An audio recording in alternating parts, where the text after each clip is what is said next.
The Book of Joshua, Chapter 1. After the death of Moses, the servant of the Lord spoke to Joshua, son of Nun, Moses' assistant, saying, "My servant Moses is dead. Now proceed to cross the Jordan, you and all this people, into the land that I am giving to them, to the Israelites. Every place that the sole of your foot will tread upon I have given to you, as I promised to Moses. From the wilderness and the Lebanon as far as the great river, the river Euphrates, all the land of the Hittites to the great sea in the west shall be your territory. No one shall be able to stand against you all the days of your life. As I was with Moses, so I will be with you. I will not fail you or forsake you. Be strong and courageous, for you shall put this people in possession of the land that I swore to their ancestors to give them. Only be strong and very courageous, being careful to act in accordance with all the laws that my servant Moses commanded you. Do not turn from it to the right hand or to the left, so that you may be successful wherever you go. This book of the law shall not depart out of your mouth. You shall meditate on it day and night, so that you may be careful to act in accordance with all that is written in it. For then you shall make your way prosperous, and then you shall be successful.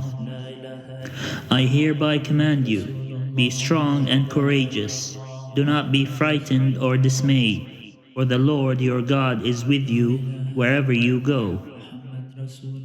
Then Joshua commanded the officers of the people, "Pass through the camp and command the people, prepare your provisions, for in 3 days you are to cross over the Jordan, to go in to take possession of the land that the Lord your God gives you to possess." To the Reubenites, the Gadites, and the half-tribe of Manasseh, Joshua said, "Remember the word that Moses, the servant of the Lord, commanded you, saying, 'The Lord your God is providing you a place of rest and will give you this land. Your wives, your little ones, and your livestock shall remain in the land that Moses gave you beyond the Jordan. But all the warriors among you shall cross over armed before your kindred and shall help them, until the Lord gives rest to your kindred as well as to you, and they too take possession of the land that the Lord your God is giving them. Then you shall return to your own land and take possession of it, the land that Moses, the servant of the Lord, gave you beyond the Jordan to the east." They answered Joshua, "All that you have commanded us we will do, and wherever you send us we will go. Just as we obeyed Moses in all things, so we will obey you. Only may the Lord your God be with you, as he was with Moses. Whoever rebels against your orders and disobeys your words, whatever you command, shall be put to death. Only be strong and courageous."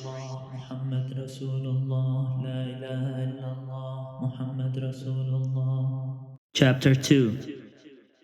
Then Joshua son of Nun sent 2 men secretly from Shittim as spies, saying, "Go view the land, especially Jericho."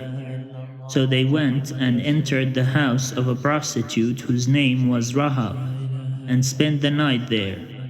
The king of Jericho was told, "Some Israelites have come here tonight to search out the land." Then the king of Jericho sent orders to Rahab, "Bring out the men who have come to you, who entered your house, for they have come only to search out the whole land." But the woman took the 2 men and hid them. Then she said, "True, the men came to me, but I did not know where they came from. And when it was time to close the gate at dark, the men went out. Where the men went, I do not know. pursue them quickly, or you can overtake them." She had, however, brought them up to the roof and hidden them with the stalks of flax that she had laid out on the roof. So the men pursued them on the way to the Jordan as far as the fords. As soon as the pursuers had gone out, the gate was shut. Before they went to sleep, she came up to them on the roof and said to the men, "I know that the Lord has given you the land, and that dread of you has fallen on us, and that all the inhabitants of the land melt in fear before you. For we have heard how the Lord dried up the water of the Red Sea before you when you came out of Egypt, and what you did to the 2 kings of the Amorites that were beyond the Jordan, to Sihon and Og, whom you utterly destroyed. As soon as we heard it, our hearts melted, and there was no courage left in any of us because of you. The Lord your God is indeed God in heaven above and on earth below. Now then, since I have dealt kindly with you, swear to me by the Lord that you in turn will deal kindly with my family. Give me a sign of good faith, that you will spare my father and mother, my brothers and sisters, and all who belong to them, and deliver our lives from death." The men said to her, "Our life or yours. If you do not tell this business of ours, then we will deal kindly and faithfully with you when the Lord gives us the land." Then she led them down by a robe through the window, for her house was on the outer side of the city wall, and she resided within the wall itself. She said to them, "Go toward the hill country, so that the pursuers may not come upon you. Hide yourself there 3 days until the pursuers have returned. Then afterward you may go your way."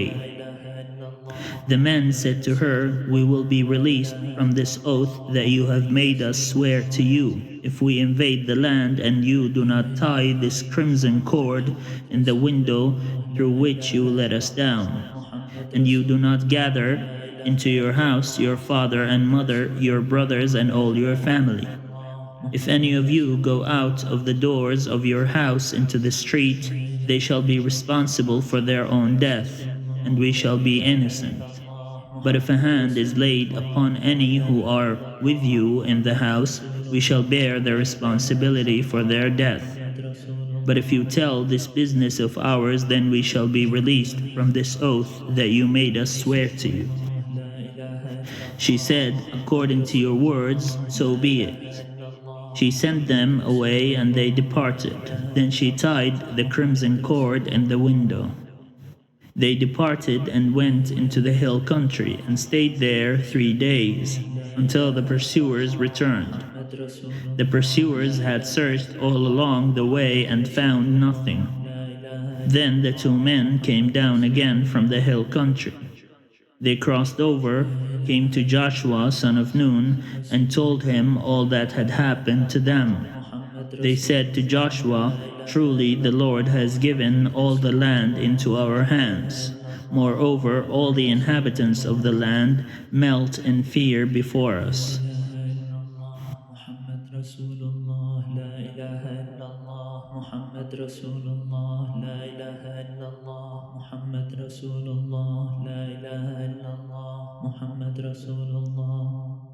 Chapter 3. Early in the morning, Joshua rose and set out from Shittim with all the Israelites, and they came to the Jordan. They camped there before crossing over. At the end of 3 days, the officers went through the camp and commanded the people, "When you see the Ark of the Covenant of the Lord your God being carried by the Levitical priests, then you shall set out from your place. Follow it, so that you may know the way you should go, for you have not passed this way before. Yet there shall be a space between you and it, a distance of about 2,000 cubits. Do not come any nearer to it." Then Joshua said to the people, "Sanctify yourselves, for tomorrow the Lord will do wonders among you."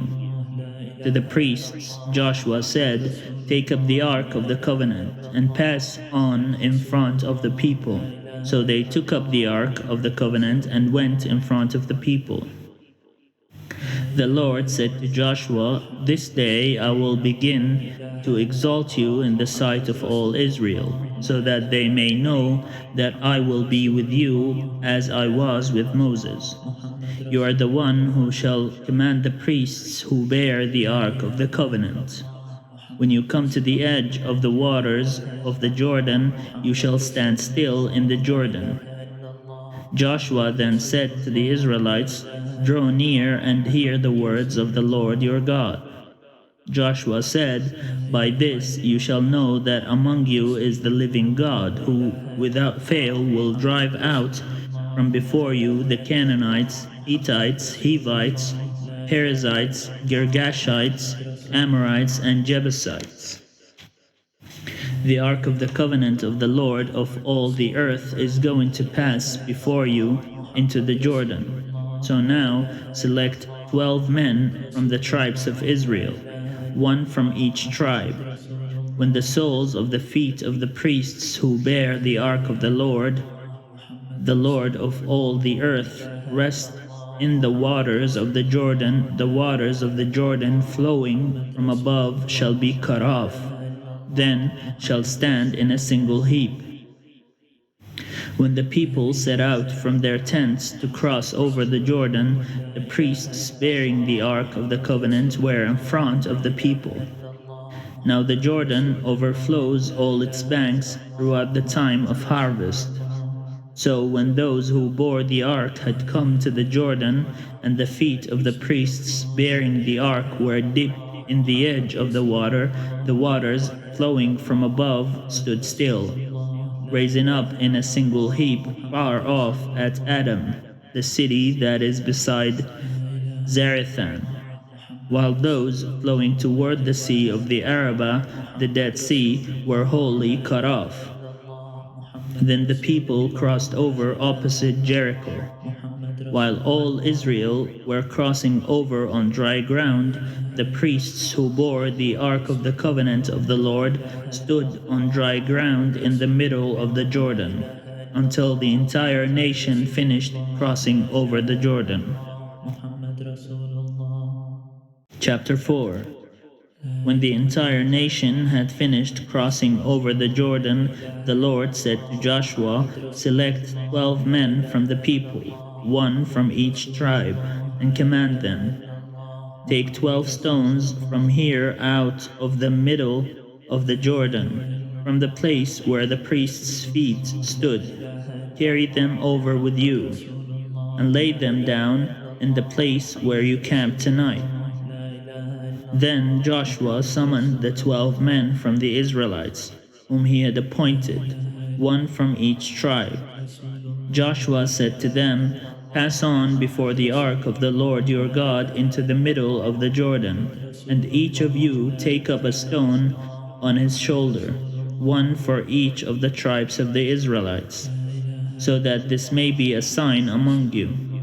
When your children ask in time to come, 'What do these stones mean to you?' then you shall tell them that the waters of the Jordan were cut off in front of the ark of the covenant of the Lord. When it crossed over the Jordan, the waters of the Jordan were cut off. So these stones shall be to the Israelites a memorial forever." The Israelites did as Joshua commanded. They took up 12 stones out of the middle of the Jordan, according to the number of the tribes of the Israelites, as the Lord told Joshua, carried them over with them to the place where they camped, and laid them down there. Joshua set up 12 stones in the middle of the Jordan, in the place where the feet of the priests bearing the ark of the covenant had stood, and they are there to this day. The priests who bore the ark remained standing in the middle of the Jordan until everything was finished that the Lord commanded Joshua to tell the people, according to all that Moses had commanded Joshua. The people crossed over in haste.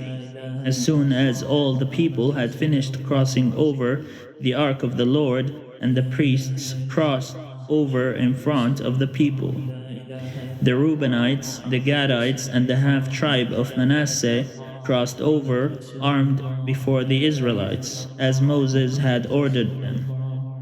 About 40,000, armed for war, crossed over before the Lord to the plains of Jericho for battle. On that day the Lord exalted Joshua in the sight of all Israel, and they stood in awe of him, as they had stood in awe of Moses all the days of his life. The Lord said to Joshua, "Command the priests who bear the ark of the covenant to come up out of the Jordan." Joshua therefore commanded the priests, "Come up out of the Jordan." When the priests bearing the ark of the covenant of the Lord came up from the middle of the Jordan, and the soles of the priests' feet touched dry ground, the waters of the Jordan returned to their place and overflowed all its banks as before. The people came up out of the Jordan on the 10th day of the first month, and they camped in Gilgal, on the east border of Jericho. Those 12 stones which they had taken out of the Jordan, Joshua set up in Gilgal, saying to the Israelites, "When your children ask their parents in time to come, 'What do these stones mean?' then you shall let your children know, Israel crossed over the Jordan here on dry ground. For the Lord your God dried up the waters of the Jordan for you until you crossed over, as the Lord your God did to the Red Sea, which he dried up for us until we crossed over, so that all the peoples of the earth may know that the hand of the Lord is mighty, and so that you may fear the Lord your God forever." Chapter 5.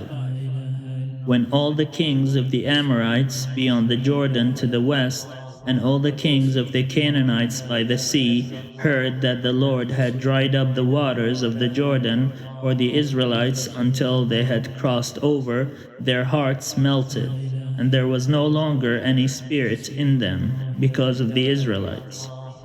At that time the Lord said to Joshua, "Make flint knives and circumcise the Israelites a second time." So Joshua made flint knives and circumcised the Israelites at Gibeth Haraloth. This is the reason why Joshua circumcised them. All the males of the people who came out of Egypt, all the warriors, had died during the journey through the wilderness after they had come out of Egypt. Although all the people who came out had been circumcised, yet all the people born on the journey through the wilderness after they had come out of Egypt had not been circumcised. For the Israelites traveled 40 years in the wilderness, until all the nation, the warriors who came out of Egypt, perished, not having listened to the voice of the Lord. To them the Lord swore that he would not let them see the land that he had sworn to their ancestors to give us, a land flowing with milk and honey. So it was their children whom he raised up in their place that Joshua circumcised, for they were uncircumcised because they had not been circumcised on the way. When the circumcising of all the nation was done, they remained in their place in the camp until they were healed. The Lord said to Joshua, "Today I have rolled away from you the disgrace of Egypt," and so that place is called Gilgal to this day. While the Israelites were camped in Gilgal, they kept the Passover in the evening on the 14th day of the month in the plains of Jericho. On the day after the Passover, on that very day they ate the produce of the land, unleavened cakes and parched grain. The manna ceased on the day they ate the produce of the land, and the Israelites no longer had manna. They ate the crops of the land of Canaan that year. Once, when Joshua was by Jericho, he looked up and saw a man standing before him, with a drawn sword in his hand. Joshua went to him and said to him, "Are you one of us or one of our adversaries?" He replied, "Neither, but as commander of the army of the Lord I have now come." And Joshua fell on his face to the earth and worshipped. And he said to him, "What do you command your servant, my lord?" The commander of the army of the Lord said to Joshua, "Remove the sandals from your feet, for the place where you stand is holy." And Joshua did so.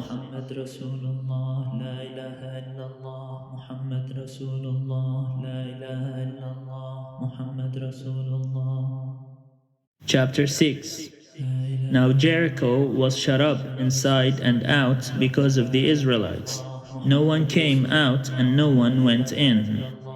The Lord said to Joshua, "See, I have handed Jericho over to you, along with its king and soldiers. You shall march around the city, all the warriors circling the city once. Thus you shall do for 6 days, with 7 priests bearing 7 trumpets of ram's horns before the ark. On the 7th day you shall march around the city 7 times, the priests blowing the trumpets. When they make a long blast with the ram's horn, as soon as you hear the sound of the trumpet, then all the people shall shout with a great shout, and the wall of the city will fall down flat, and all the people shall charge straight ahead." So Joshua son of Nun summoned the priests and said to them, "Take up the ark of the covenant, and have 7 priests carry 7 trumpets of ram's horns in front of the ark of the Lord."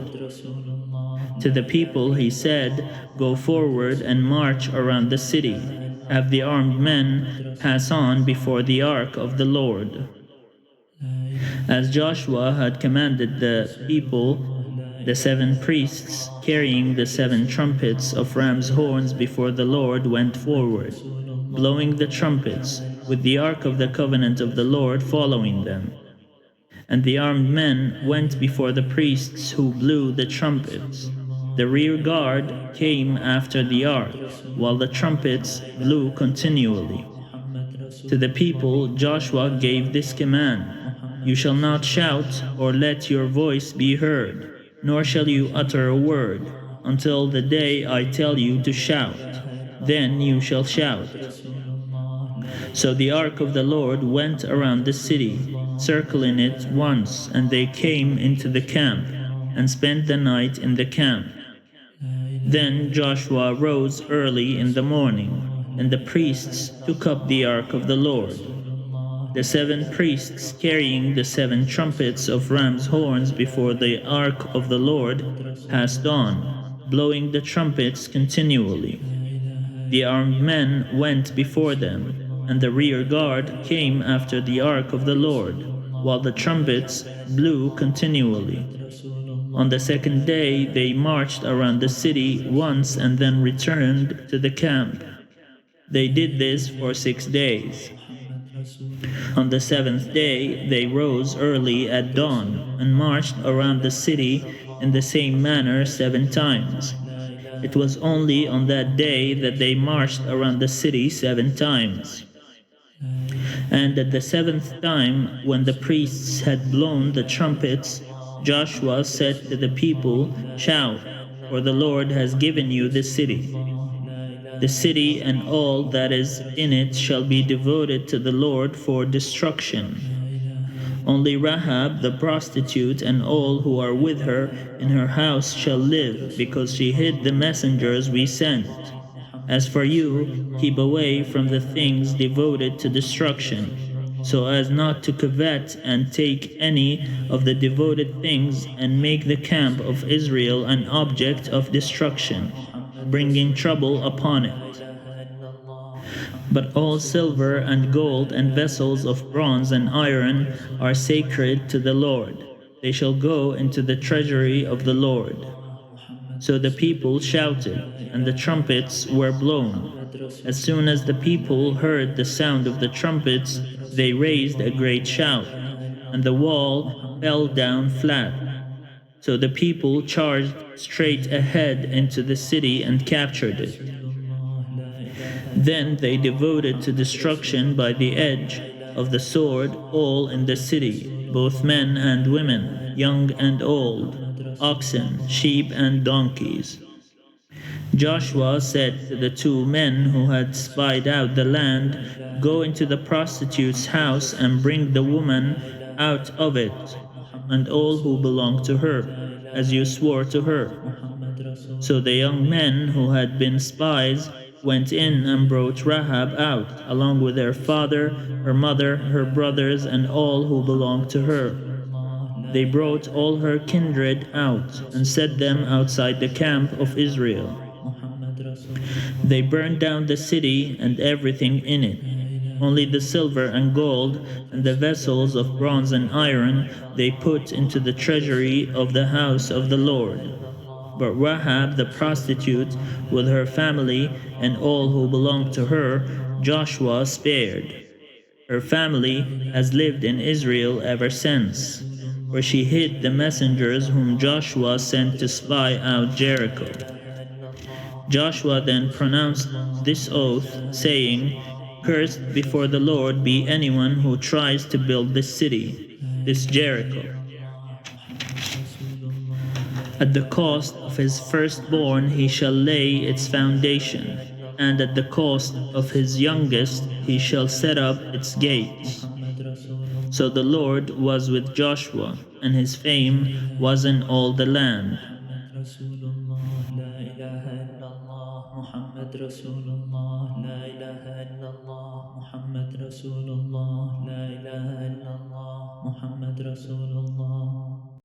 Chapter 7.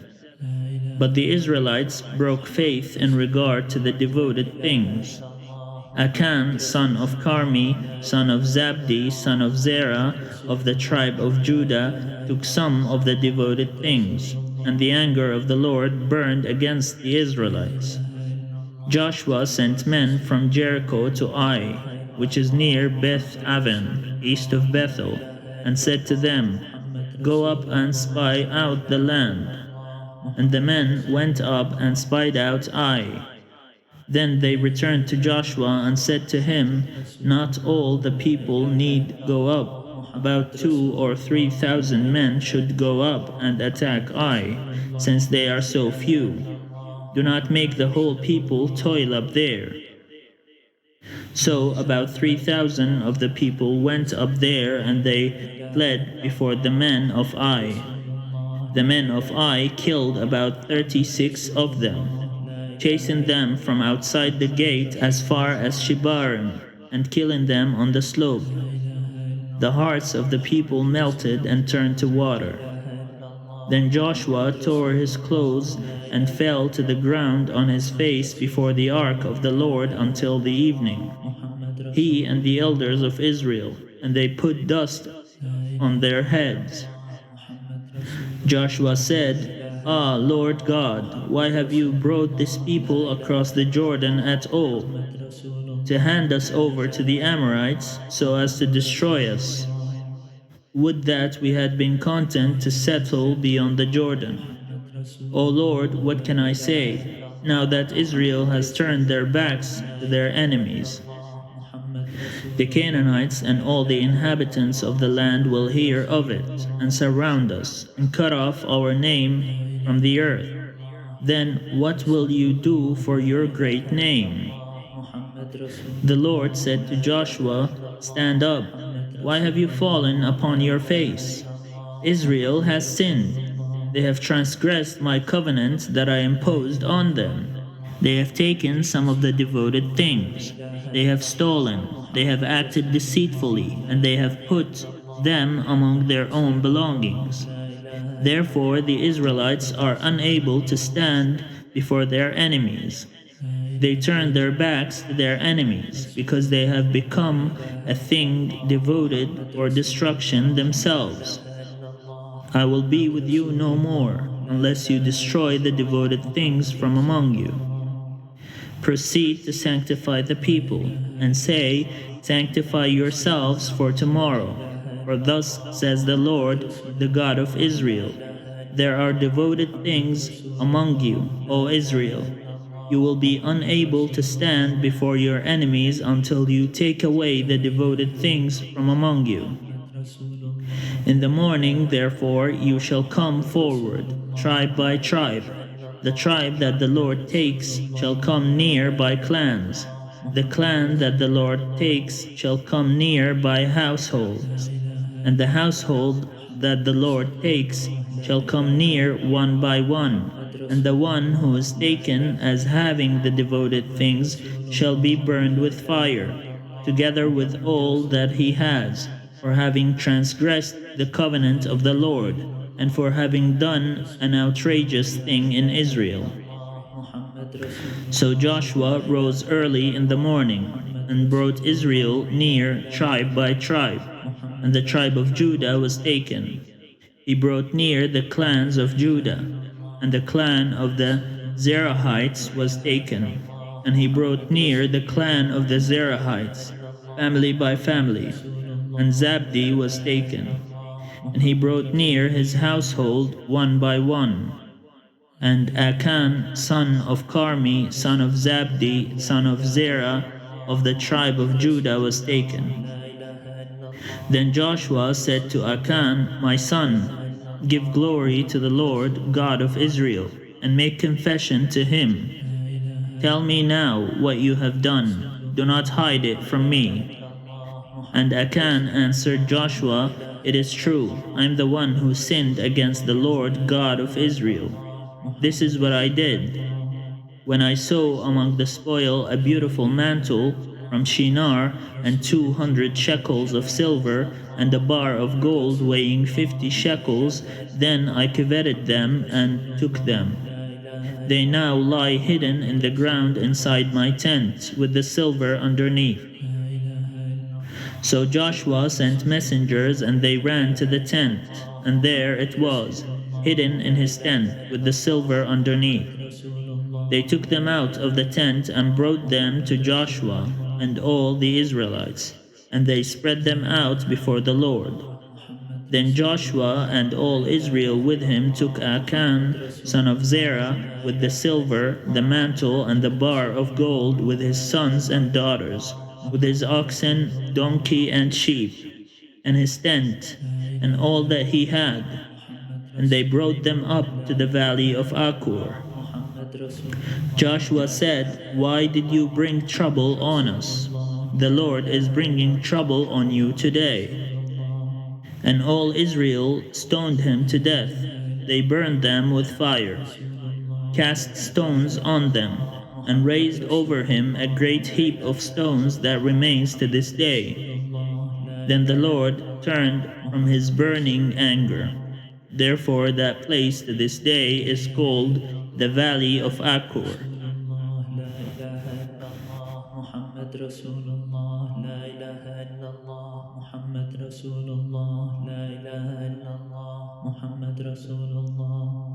Chapter 8. Then the Lord said to Joshua, Do not fear or be dismayed. Take all the fighting men with you, and go up now to Ai. See, I have handed over to you the king of Ai, with his people, his city, and his land. You shall do to Ai and its king as you did to Jericho and its king. Only its spoil and its livestock you may take as booty for yourselves. Set an ambush against the city behind it. So Joshua and all the fighting men set out to go up against Ai. Joshua chose 30,000 warriors and sent them out by night with the command, You shall lie in ambush against the city behind it. Do not go very far from the city, but all of you stay alert. I and all the people who are with me will approach the city. When they come out against us as before, we shall flee from them. They will come out after us until we have drawn them away from the city. For they will say, they are fleeing from us as before. While we flee from them, you shall rise up from the ambush and seize the city. For the Lord your God will give it into your hand. And when you have taken the city, you shall set the city on fire, doing as the Lord has ordered. See, I have commanded you.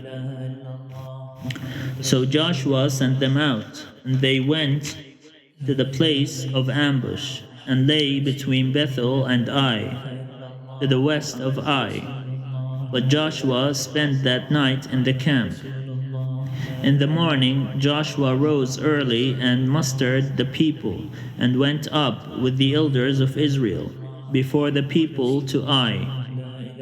All the fighting men who were with him went up and drew near before the city, and camped on the north side of Ai, with a ravine between them and Ai.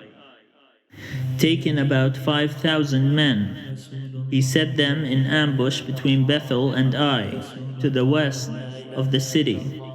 So they stationed the forces, the main encampment that was north of the city, and its rear guard west of the city. But Joshua spent that night in the valley. When the king of Ai saw this, he and all his people, the inhabitants of the city, hurried out early in the morning to the meeting place facing the Arabah, to meet Israel in battle. But he did not know that there was an ambush against him behind the city. And Joshua and all Israel made a pretense of being beaten before them, and fled in the direction of the wilderness. So all the people who were in the city were called together to pursue them. And as they pursued Joshua, they were drawn away from the city. There was not a man left in Ai or Bethel who did not go out after Israel. They left the city open and pursued Israel. Then the Lord said to Joshua, "Stretch out the sword that is in your hand toward Ai, for I will give it into your hand."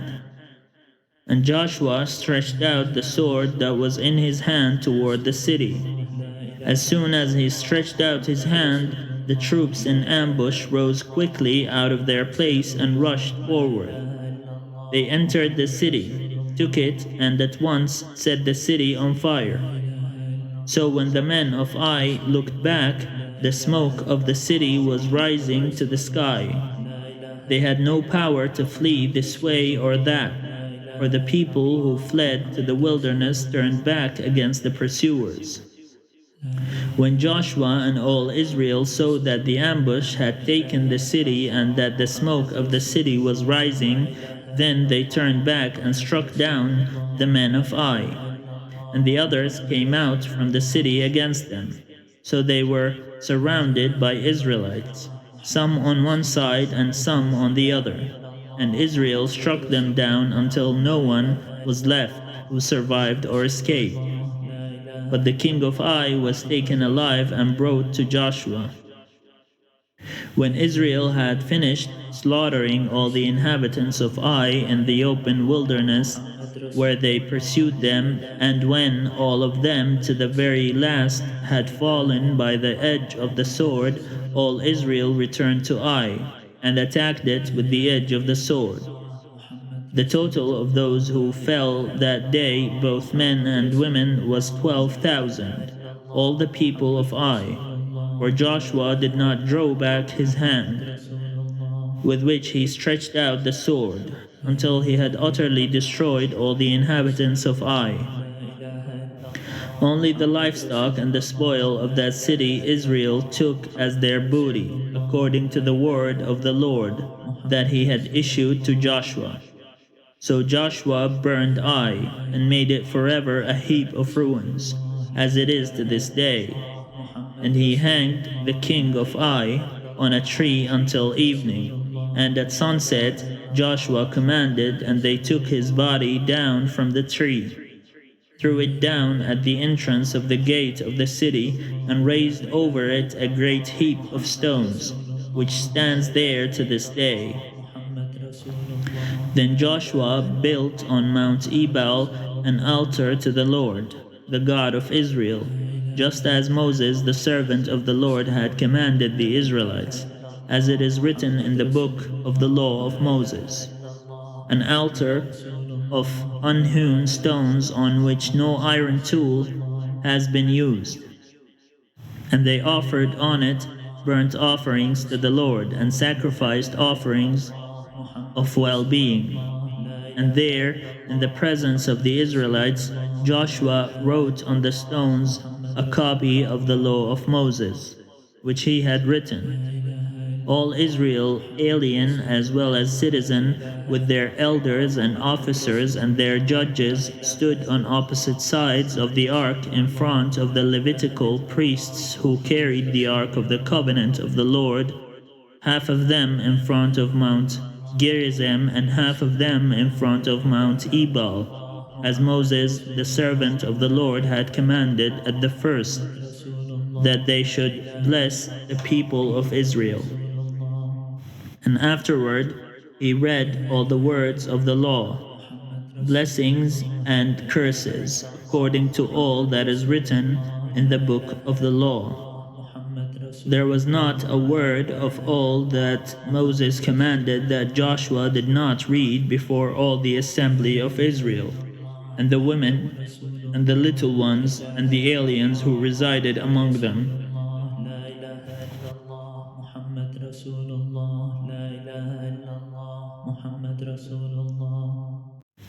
Chapter 9. Now when all the kings who were beyond the Jordan, in the hill country, and in the low land, all along the coast of the Great Sea, toward Lebanon, the Hittites, the Amorites, the Canaanites, the Perizzites, the Hivites, and the Jebusites, heard of this, they gathered together with one accord to fight Joshua and Israel. But when the inhabitants of Gibeon heard what Joshua had done to Jericho and to Ai, they on their part acted with cunning. They went and prepared provisions, and took worn-out sacks for their donkeys, and wineskins, worn out and torn and mended, with worn-out patched sandals on their feet, and worn-out clothes, and all their provisions were dry and moldy. They went to Joshua in the camp at Gilgal, and said to him and to the Israelites, "We have come from a far country, so now make a treaty with us." But the Israelites said to the Hivites, "Perhaps you live among us. Then how can we make a treaty with you?" They said to Joshua, "We are your servants." And Joshua said to them, "Who are you, and where do you come from?" They said to him, "Your servants come from a very far country, because of the name of the Lord your God, for we have heard a report of him, of all that he did in Egypt, and of all that he did to the 2 kings of the Amorites who were beyond the Jordan, King Sihon of Heshbon and King Og of Bashan, who lived in Ashtaroth. So our elders and all the inhabitants of our country said to us, 'Take provisions in your hand for the journey. Go to meet them, and say to them, "We are your servants.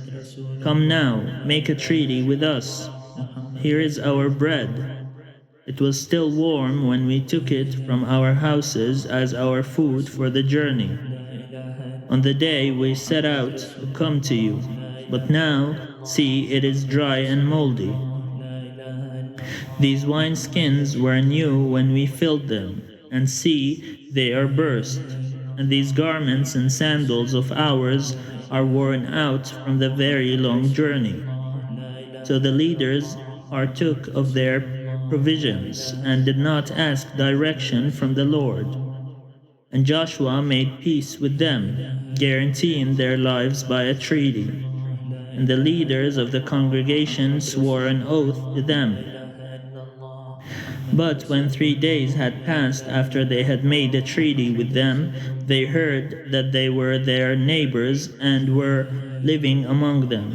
So the Israelites set out and reached their cities on the third day. Now their cities were Gibeon, Chephirah, Beeroth, and Kiriath Jearim.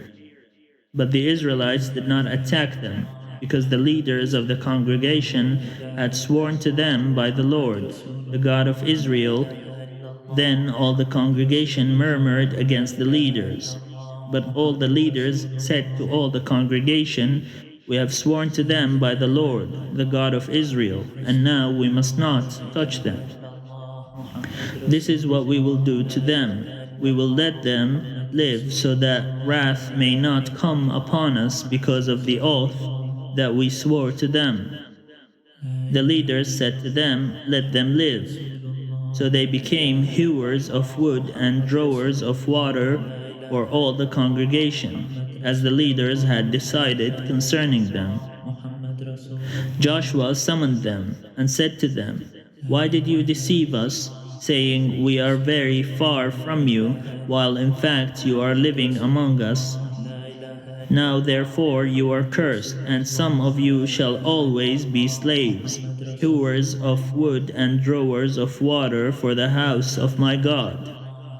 They answered Joshua, "Because it was told to your servants for a certainty that the Lord your God had commanded his servant Moses to give you all the land, and to destroy all the inhabitants of the land before you.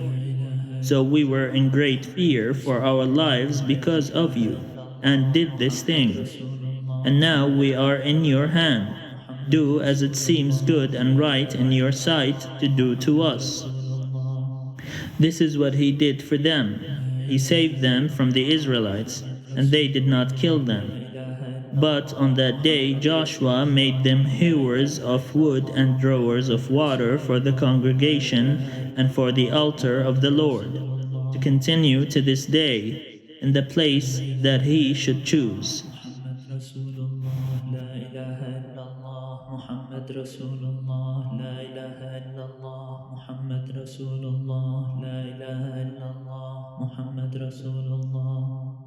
Chapter 10. When King Adoni-Zedek of Jerusalem heard how Joshua had taken Ai and had utterly destroyed it, doing to Ai and its king as he had done to Jericho and its king, and how the inhabitants of Gibeon had made peace with Israel and were among them, he became greatly frightened, because Gibeon was a large city, like one of the royal cities, and was larger than Ai, and all its men were warriors. So King Adoni-Zedek of Jerusalem sent a message to King Hoham of Hebron, to King Piram of Jarmuth, to King Japhia of Lachish, and to King Dibir of Eglon, saying, "Come up and help me, and let us attack Gibeon, for it has made peace with Joshua and with the Israelites." Then the 5 kings of the Amorites, the king of Jerusalem, the king of Hebron, the king of Jarmuth, the king of Lachish, and the king of Eglon, gathered their forces and went up with all their armies and camped against Gibeon, and made war against it. And the Gibeonites sent to Joshua at the camp in Gilgal, saying, "Do not abandon your servants. Come up to us quickly and save us, and help us, for all the kings of the Amorites who live in the hill country are gathered against us." So Joshua went up from Gilgal, he and all the fighting force with him, all the mighty warriors. The Lord said to Joshua, "Do not fear them, for I have handed them over to you. Not one of them shall stand before you." So Joshua came upon them suddenly, having marched up all night from Gilgal, and the Lord threw them into panic before Israel, who inflicted a great slaughter on them at Gibeon, chased them by the way of the ascent of Beth Horon, and struck them down as far as Azekah and Makkedah. As they fled before Israel while they were going down the slope of Beth-horon, the Lord threw down huge stones from heaven on them as far as Azekah, and they died. There were more who died because of the hailstone than the Israelites killed with the sword. On the day when the Lord gave the Amorites over to the Israelites, Joshua spoke to the Lord, and he said in the sight of Israel, "Sun, stand still at Gibeon, and moon in the valley of Aijalon." And the sun stood still, and the moon stopped, until the nation took vengeance on their enemies. Is this not written in the book of Jasher? The sun stopped in mid-heaven, and did not hurry to set for about a whole day. There has been no day like it before or since, when the Lord heeded a human voice, for the Lord fought for Israel. Then Joshua returned, and all Israel with him, to the camp at Gilgal. Meanwhile, these 5 kings fled and hid themselves in the cave at Makkedah. And it was told Joshua, "The 5 kings have been found, hidden in the cave at Makkedah." Joshua said, "Roll large stones against the mouth of the cave, and set men by it to guard them. But do not stay there yourselves. Pursue your enemies and attack them from the rear. Do not let them enter their towns, for the Lord your God has given them into your hand." When Joshua and the Israelites had finished inflicting a great slaughter on them until they were wiped out, and when the survivors had entered into the fortified towns, all the people returned safe to Joshua in the camp at Makkedah. No one dared to speak against any of the Israelites. Then Joshua said, "Open the mouth of the cave, and bring those 5 kings out to me from the cave." They did so, and brought the 5 kings out to him from the cave: the king of Jerusalem, the king of Hebron, the king of Jarmuth, the king of Lachish, and the king of Eglon. When they brought the kings out to Joshua, Joshua summoned all the Israelites and said to the chiefs of the warriors who had gone with him, "Come near, put your feet on the necks of these kings." Then they came near and put their feet on the necks, and Joshua said to them, "Do not be afraid or dismayed. Be strong and courageous. For thus the Lord will do to all the enemies against whom you fight." Afterward, Joshua struck them down and put them to death, and he hung them on 5 trees. And they hung on the trees until evening. At sunset, Joshua commanded, and they took them down from the trees and threw them into the cave where they had hidden themselves. They set large stones against the mouth of the cave, which remain to this very day. Joshua took Makkedah on that day, and struck it and its king with the edge of the sword.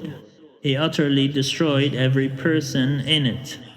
He left no one remaining, and he did to the king of Makkedah as he had done to the king of Jericho. Then Joshua passed on from Makkedah, and all Israel with him, to Libnah, and fought against Libnah.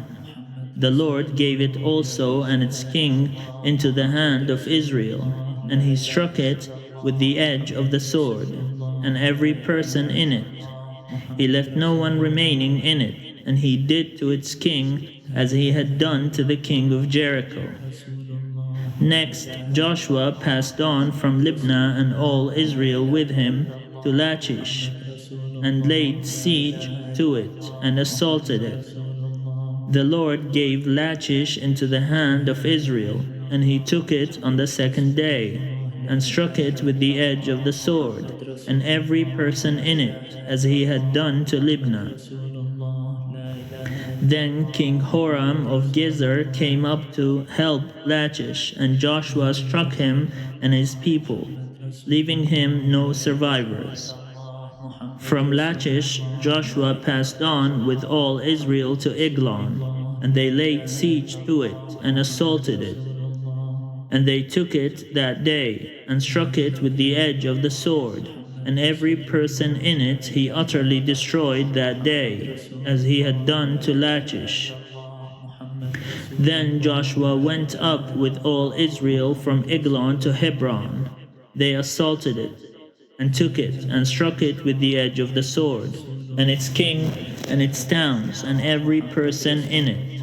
He left no one remaining, just as he had done to Eglon, and utterly destroyed it with every person in it. Then Joshua with all Israel turned back to Debir, and assaulted it. And he took it with its king, and all its towns. They struck them with the edge of the sword, and utterly destroyed every person in it.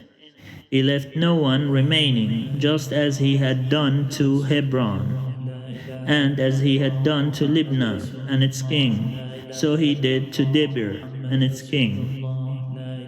So Joshua defeated the whole land, the hill country and the Negeb, and the lowland and the slopes, and all their kings. He left no one remaining, but utterly destroyed all that breathed, as the Lord God of Israel commanded. And Joshua defeated them from Kadesh Barnea to Gaza, and all the country of Goshen, as far as Gibeon. Joshua took all these kings and their land at one time, because the Lord God of Israel fought for Israel. Then Joshua returned, and all Israel with him, to the camp at Gilgal.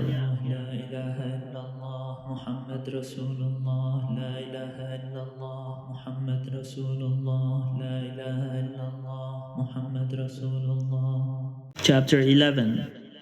When King Jabin of Hazor heard of this, he sent to King Jobab of Madon, to the king of Shimron, to the king of Atshaph, and to the kings who were in the northern hill country, and in the Arabah, south of Chinneroth, and in the lowland, and in Naphoth Dor on the west, to the Canaanites in the east and the west, the Amorites, the Hittites, the Perizzites, and the Jebusites in the hill country, and the Hivites under Hermon in the land of Mizpah.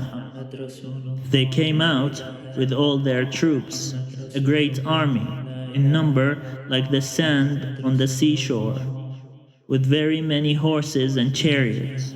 All these kings joined their forces, and came and camped together at the waters of Merom to fight with Israel.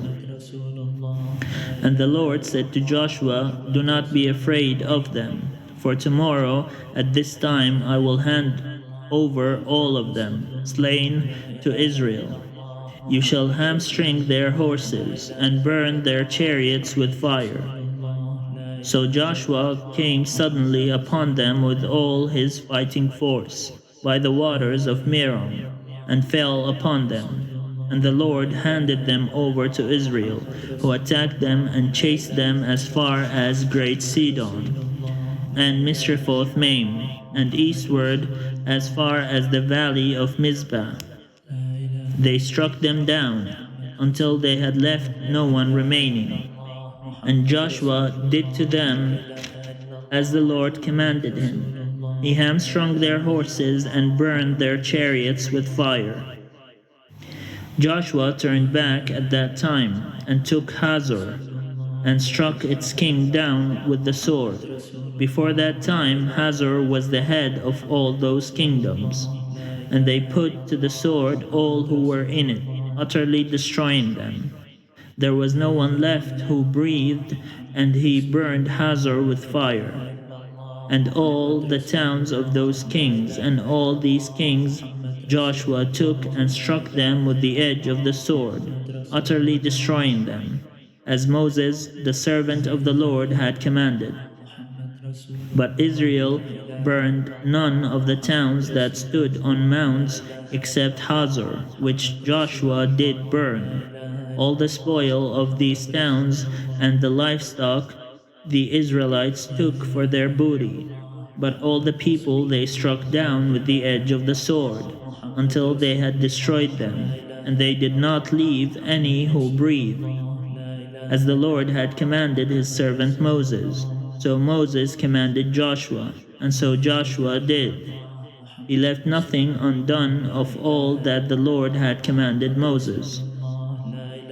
So Joshua took all that land, the hill country and all the Negeb, and all the land of Goshen, and the lowland and the Arabah, and the hill country of Israel, and its lowland, from Mount Halak, which rises towards Seir, as far as Baal Gad, in the valley of Lebanon, below Mount Hermon.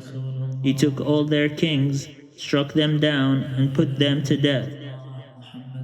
Joshua made war a long time with all those kings.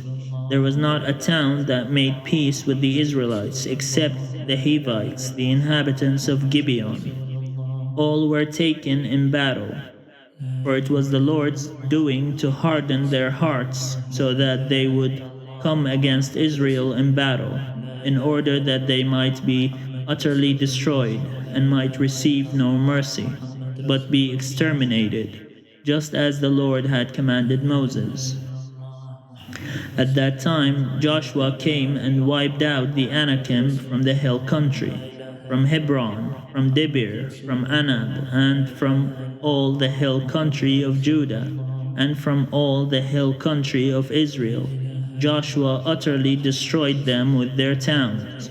None of the Anakim was left in the land of the Israelites. Some remained only in Gaza, in Gath, and in Ashdod. So Joshua took the whole land according to all that the Lord had spoken to Moses, and Joshua gave it for an inheritance to Israel according to their tribal allotments, and the land had rest from war. Chapter 12. Now these are the kings of the land, whom the Israelites defeated, whose land they occupied beyond the Jordan, toward the east, from the Wadi Arnon to Mount Hermon, with all the Arabah eastward. King Sihon of the Amorites, who lived at Heshbon and ruled from Arwar, which is on the edge of the Wadi Arnon, and from the middle of the valley as far as the river Jabbok, the boundary of the Ammonites, that is, half of Gilead, and the Arabah to the sea of Chinneroth, eastward, and in the direction of Beth Jeshimoth, to the sea of the Arabah, the Dead Sea, southward to the foot of the slopes of Pisgah, and King Og of Bashan, one of the last of the Rephaim, who lived at Ashtaroth and at Idrei, and ruled over Mount Hermon and Salekah, and all Bashan to the boundary of the Geshurites and the Maacathites, and over half of Gilead to the boundary of King Sihon of Heshbon. Moses, the servant of the Lord, and the Israelites defeated them, and Moses, the servant of the Lord, gave their land for a possession to the Reubenites, and the Gadites, and the half-tribe of Manasseh. The following are the kings of the land whom Joshua and the Israelites defeated on the west side of the Jordan, from Baal Gad in the valley of Lebanon to Mount Halak, that rise towards Seir. And Joshua gave their land to the tribes of Israel as a possession according to their allotments, in the hill country, in the lowland, in the Arabah, in the slopes, in the wilderness, and in the Negeb, the land of the Hittites, Amorites, Canaanites, Perizzites, Hivites, and Jebusites. The king of Jericho, the king of Ai, which is next to Bethel, the king of Jerusalem, the king of Hebron, the king of Jarmuth, the king of Lachish, the king of Eglon, the king of Gezer, the king of Debir, the king of Geder, the king of Hormah, the king of Arad, the king of Libnah, the king of Adullam, the king of Makkedah, the king of Bethel, the king of Tappuah, the king of Hepher, the king of Aphek, the king of Lasharon, the king of Madon, the king of Hazor, the king of Shimron Miron, the king of Atshaf, the king of Tanakh, the king of Megiddo, the king of Kadesh, the king of Jokneam in Carmel, the king of Dor in Naphath Dor, the king of Goyim in Galilee, the king of Tirzah, 31 kings in all. Chapter 13. Now Joshua was old and advanced in years, and the Lord said to him, "You are old and advanced in years, and very much of the land still remains to be possessed. This is the land that still remains, all the regions of the Philistines, and all those of the Geshurites, from the Shihor, which is east of Egypt, northward to the boundary of Ekron. It is reckoned as Canaanite. There are 5 rulers of the Philistines, those of Gaza, Ashdod, Ashkelon, Gath, and Ekron, and those of the Avim in the south, all the land of the Canaanites, and Mira, that belongs to the Sidonians, to Aphek, to the boundary of the Amorites, and the land of the Gebalites, and all Lebanon, toward the east, from Baal Gad, below Mount Hermon, to Lebo Hamath, all the inhabitants of the hill country, from Lebanon to Misrephoth Maim, even all of the Sidonians. I will myself drive them out from before the Israelites, only allot the land to Israel for an inheritance as I have commanded you. Now therefore, divide this land for an inheritance to the 9 tribes and the half tribe of Manasseh.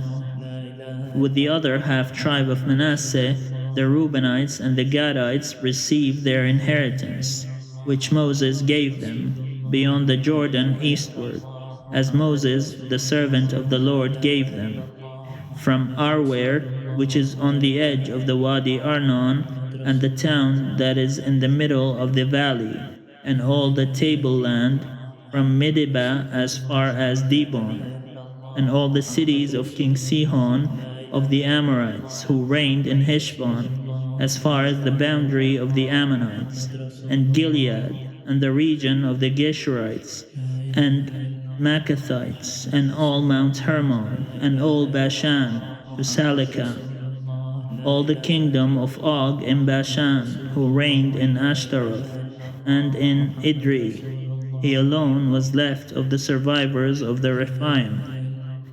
These Moses had defeated and driven out. Yet the Israelites did not drive out the Geshurites or the Maccathites, but Geshur and Maccath live within Israel to this day. To the tribe of Levi alone Moses gave no inheritance. The offerings by fire to the Lord, God of Israel, are their inheritance, as he said to them. God is their inheritance, as he said to them. Moses gave an inheritance to the tribe of the Reubenites, according to their clans. Their territory was from Aroer, which is on the edge of the Wadi Arnon, and the town that is in the middle of the valley, and all the tableland by Medeba, with Heshbon, and all its towns that are in the tableland, Dibon, and Bamoth Baal, and Beth Baal Meon, and Jahaz, and Kedemoth, and Mephath, and Kiriathaim, and Sibmah, and Zereth Shahar, on the hill of the valley, and Beth Beor, and the slopes of Pisgah, and Beth Jeshimoth, that is, all the towns of the tableland, and all the kingdom of King Sihon, of the Amorites who reigned in Heshbon, whom Moses defeated with the leaders of Midian, Evi and Rekem and Zur and Hur and Reba, as princes of Sihon who lived in the land, along with the rest of those they put to death. The Israelites also put to the sword Balaam son of Beor, who practiced divination, although he was a prophet, because he heard the sound of the Lord. He was a prophet. And the border of the Reubenites was the Jordan and its banks. This was the inheritance of the Reubenites according to their families with their towns and villages. Moses gave an inheritance also to the tribe of the Gadites according to their families. Their territory was Jazer and all the towns of Gilead, and half the land of the Ammonites, to Arwer, which is east of Rabbah, and from Heshbon to Ramath Mizpeh and Bitonim, and from Mahanaim to the territory of Debir, and in the valley Beth Haram, Beth Nimrah, Succoth, and Zaphon, the rest of the kingdom of King Sihon of Heshbon, the Jordan and its banks as far as the lower end of the sea of Chinnereth, eastward beyond the Jordan. This is the inheritance of the Gadites according to their clans, with their towns and villages. Moses gave an inheritance to the half-tribe of Manasseh. It was allotted to the half-tribe of the Manassites according to their families. Their territory extended from Mahanaim through all Bashan, the whole kingdom of King Og of Bashan, and all the settlements of Jair, which are in Bashan, 60 towns, and half of Gilead and Ashtaroth and Edrei, the towns of the kingdom of Og in Bashan. These were allotted to the people of Machir, son of Manasseh, according to their clans, or half the Machirites. These are the inheritances that Moses distributed in the plains of Moab, beyond the Jordan, east of Jericho. But to the tribe of Levi Moses gave no inheritance. The Lord God of Israel is their inheritance, as he said to them. Chapter 14. These are the inheritances that the Israelites received in the land of Canaan, which the priest Eleazar and Joshua son of Nun and the heads of the families of the tribes of the Israelites distributed to them. Their inheritance was by lot, as the Lord had commanded Moses for the 9 1/2 tribes.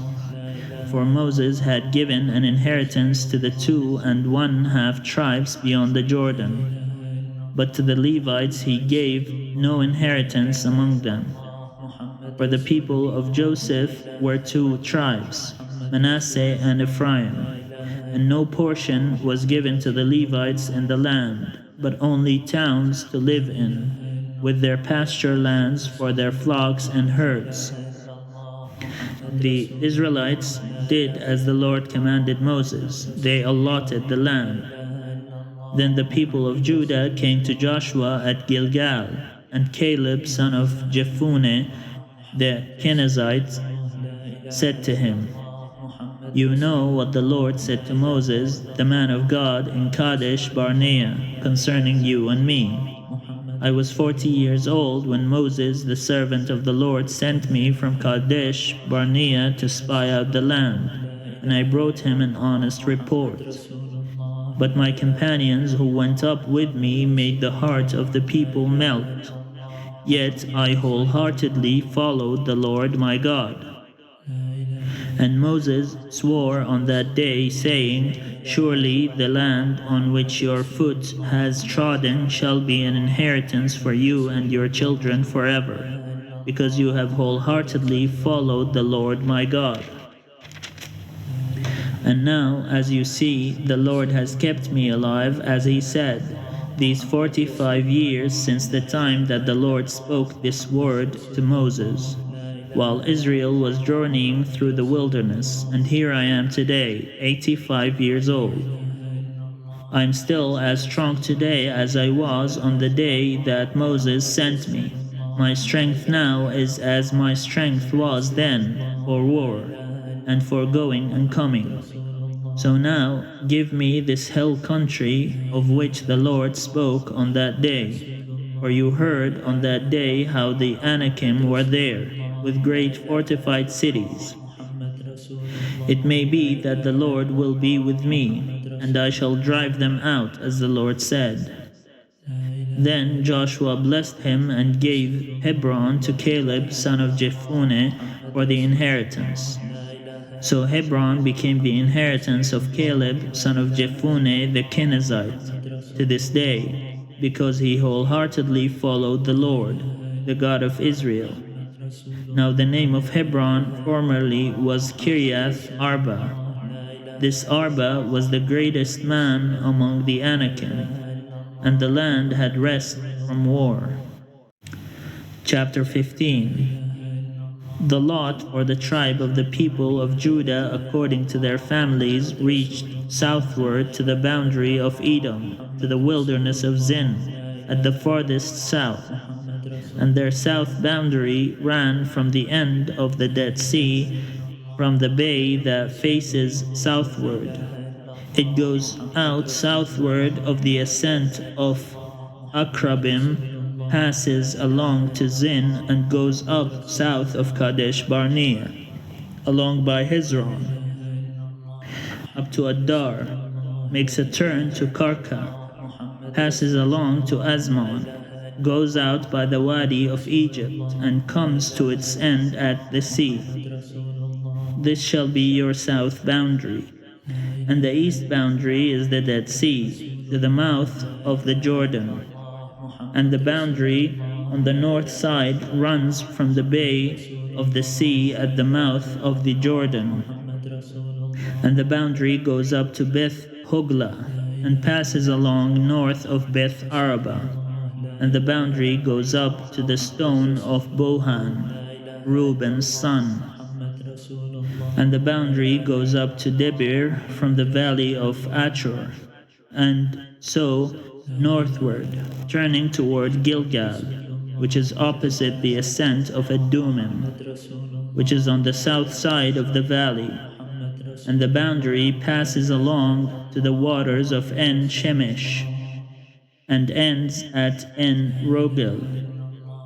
Then the boundary goes up by the valley of the son of Hinnom at the southern slope of the Jebusites, that is Jerusalem, and the boundary goes up to the top of the mountain that lies over against the valley of Hinnom on the west, at the northern end of the valley of Rephaim.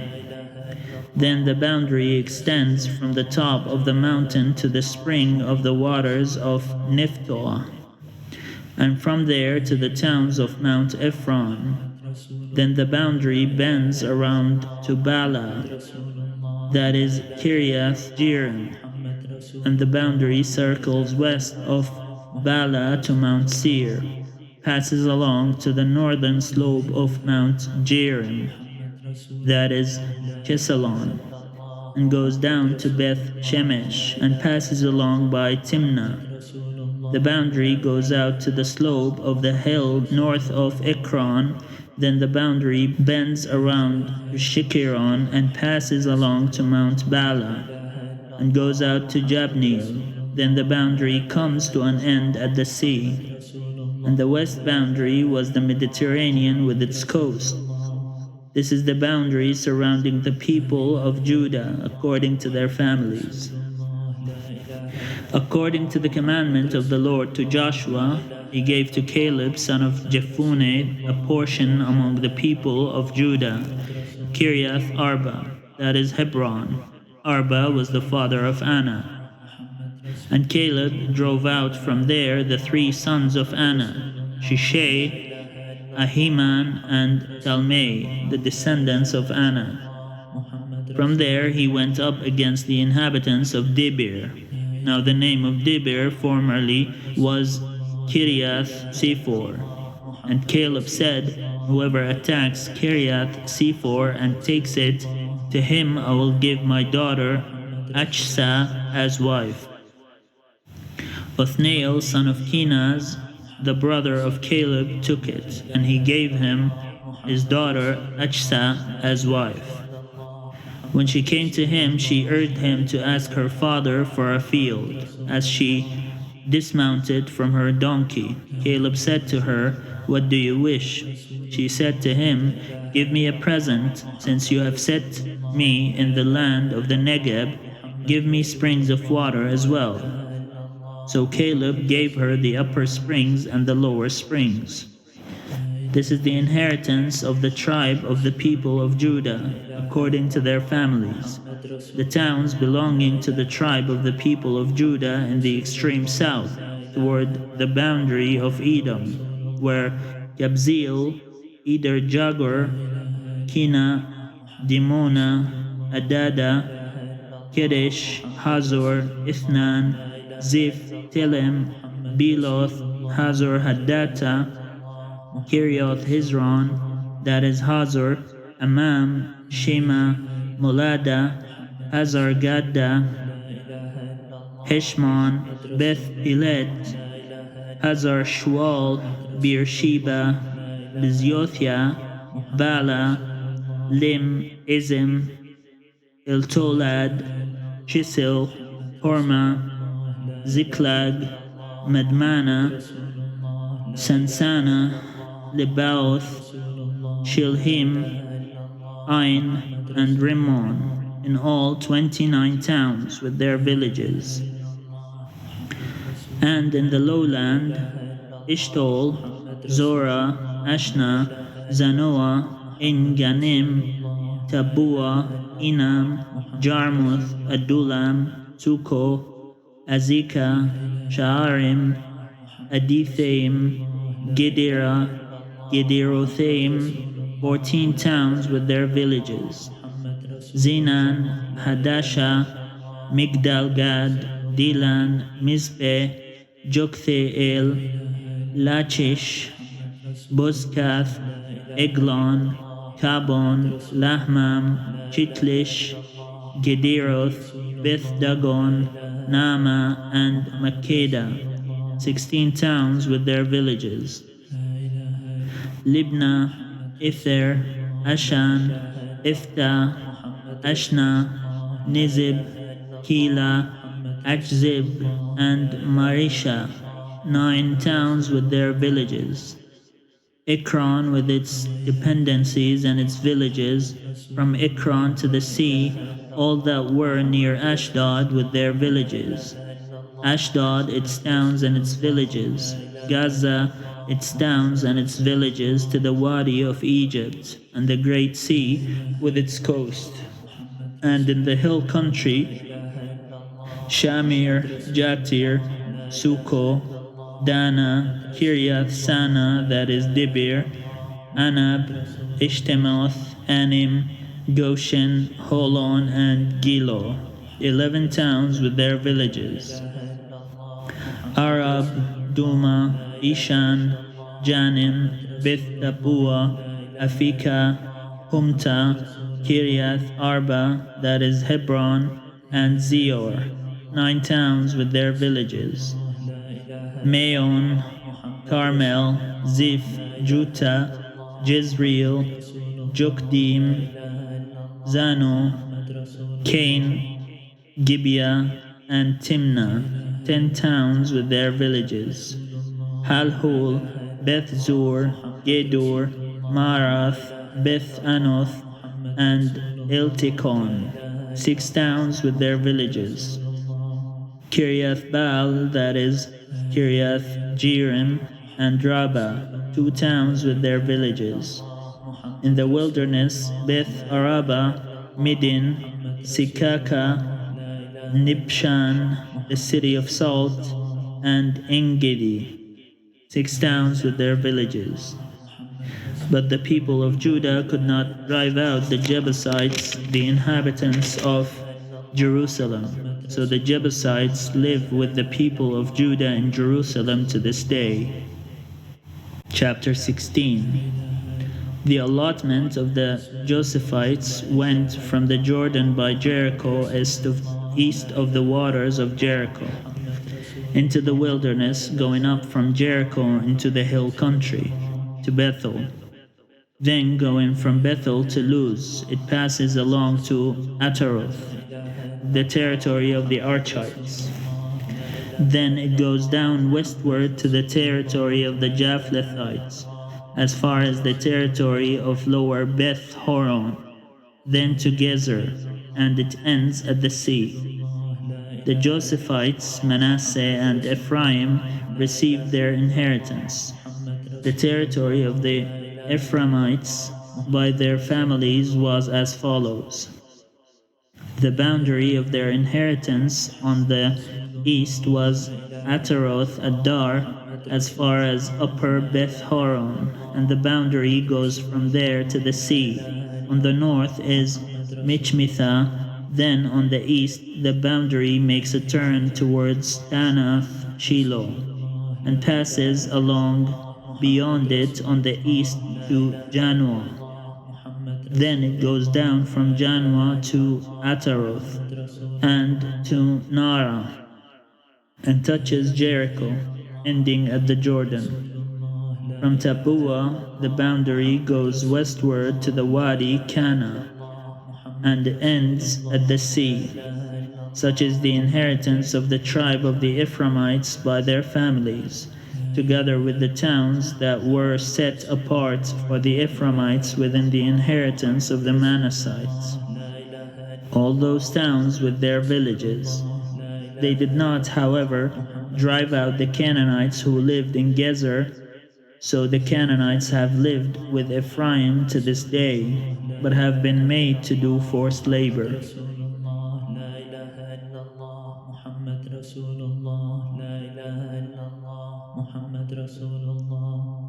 Chapter 17. Then allotment was made to the tribe of Manasseh, for he was the firstborn of Joseph. To Machir, the firstborn of Manasseh, the father of Gilead, were allotted Gilead and Bashan, because he was a warrior. And allotments were made to the rest of the tribe of Manasseh by their families. Abiezer, Helek, Asriel, Shichem, Epher, and Shemida. These were the male descendants of Manasseh, son of Joseph, by their families. Now Zelophehad, son of Hepher, son of Gilead, son of Machir, son of Manasseh, had no sons, but only daughters. And these are the names of his daughters: Mahlah, Noah, Hoglah, Milcah, and Tirzah. They came before the priest Eleazar and Joshua, son of Nun, and the leaders, and said, "The Lord commanded Moses to give us an inheritance along with our male kin." So according to the commandment of the Lord, he gave them an inheritance among the kinsmen of their father. Thus there fell to Manasseh 10 portions, besides the land of Gilead and Bashan, which is on the other side of the Jordan, because the daughters of Manasseh received an inheritance along with his sons. The land of Gilead was allotted to the rest of the Manassites. The territory of Manasseh reached from Asher to Michmitha, which is east of Shechem. Then the boundary goes along southward to the inhabitants of En-Tabua. The land of Tabua belonged to Manasseh, but the town of Tabua on the boundary of Manasseh belonged to the Ephraimites. Then the boundary went down to the Wadi Kana. The towns here, to the south of the Wadi among the towns of Manasseh, belonged to Ephraim. Then the boundary of Manasseh goes along the north side of the Wadi and ends at the sea. The land to the south is Ephraim's, and that to the north is Manasseh's, with the sea forming its boundary. On the north Asher is reached, and on the east Issachar. Within Issachar and Asher, Manasseh had Beth Shean and its villages. Ibleam and its villages, and the inhabitants of Dur and its villages, the inhabitants of En-Dur and its villages, the inhabitants of Tanakh and its villages, and the inhabitants of Megiddo and its villages. The third is Naphath. Yet the Manassites could not take possession of those towns, but the Canaanites continued to live in the land. But when the Israelites grew strong, they put the Canaanites to forced labor, but did not utterly drive them out. The tribe of Joseph spoke to Joshua, saying, "Why have you given me but one lot and one portion as an inheritance, since we are a numerous people, whom all along the Lord has blessed?" And Joshua said to them, "If you are a numerous people, go up to the forest and clear ground there for yourselves in the land of the Perizzites and the Rephaim, since the hill country of Ephraim is too narrow for you." The tribe of Joseph said, "The hill country is not enough for us, yet all the Canaanites who live in the plain have chariots of iron, both those in Beth Shean and its villages, and those in the valley of Jezreel." Then Joshua said to the house of Joseph, to Ephraim and Manasseh, "You are indeed a numerous people, and have great power. You shall not have one lot only, but the hill country shall be yours. For though it is a forest, you shall clear it and possess it to its furthest borders. For you shall drive out the Canaanites, though they have chariots of iron, and though they are strong. Chapter 18. Then the whole congregation of the Israelites assembled at Shiloh, and set up the tent of meeting there. The land lay subdued before them. There remained among the Israelites 7 tribes whose inheritance had not yet been apportioned. So Joshua said to the Israelites, "How long will you be slack about going in and taking possession of the land that the Lord, the God of your ancestors, has given you? Provide 3 men from each tribe, and I will send them out that they may begin to go throughout the land, writing a description of it with a view to their inheritances. Then come back to me. They shall divide it into 7 portions, Judah continuing in its territory on the south, and the house of Joseph in their territory on the north. You shall describe the land in 7 divisions, and bring the description here to me, and I will cast lots for you here before the Lord our God. The Levites have no portion among you, for the priesthood of the Lord is their heritage. And Gad and Reuben and the half-tribe of Manasseh have received their inheritance beyond the Jordan eastward, which Moses, the servant of the Lord, gave them." So the men started on their way, and Joshua charged those who went to write the description of the land, saying, "Go through the land and write a description of it, and come back to me, and I will cast lots for you here before the Lord in Shiloh." So the men went and traversed the land, and set down in a book a description of it by towns in 7 divisions. Then they came back to Joshua in the camp at Shiloh. And Joshua cast lots for them in Shiloh before the Lord. And there Joshua apportioned the land to the Israelites, to each portion. The lot of the tribe of Benjamin, according to its families, came up, and the territory allotted to it fell between the tribe of Judah and the tribe of Joseph. On the north side, their boundary began at the Jordan. Then the boundary goes up to the slope of Jericho on the north, then up through the hill country westward, and it ends at the wilderness of Beth Aven. From there, the boundary passes along southward in the direction of Luz, to the slope of Luz, that is Bethel, Then the boundary goes down to Atarath Adar, on the mountain that lies south of Lower Beth Horon. Then the boundary goes in another direction, turning on the western side southward from the mountain that lies to the south, opposite Beth Horon, and it ends at Kiryath Baal, that is Kiryath Jearim, a town belonging to the tribe of Judah. This forms the western side. The southern side begins at the outskirts of Kiryath Jearim, and the boundary goes from there to Ephron, to the spring of the waters of Nephtoah.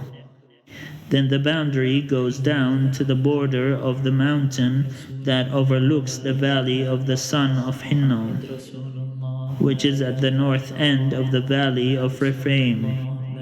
And it then goes down the valley of Hinnom, south of the slope of the Jebusites, and downward to En Rogel. Then it bends in a northerly direction going on to En Shemesh, and from there goes to Geliloth, which is opposite the ascent of Adumim. Then it goes down to the stone of Bohan, Reuben's son, and passing on to the north of the slope of Beth Araba, it goes down to the Araba. Then the boundary passes on to the north of the slope of Beth Hogla, and the boundary ends at the northern bay of the Dead Sea, at the south end of the Jordan. This is the southern border. The Jordan forms its boundary on the eastern side. This is the inheritance of the tribe of Benjamin, according to its families, boundary by boundary all around. Now the towns of the tribe of Benjamin, according to their families, were Jericho, Beth Hogla, Emek Kezez, Beth Araba, Zamarim, Bethel, Avim, Para, Ophrah, Chephar, Ammoni, Ophni, and Geba. 12 towns with their villages: Gibeon, Ramah, Beeroth, Mizpeh, Chephirah, Moza, Rechem, Erpil, Arala, Zela, Haleth, Jebus, that is Jerusalem, Gibeah, and Kiryath Jearim. 14 towns with their villages. This is the inheritance of the tribe of Benjamin according to his families.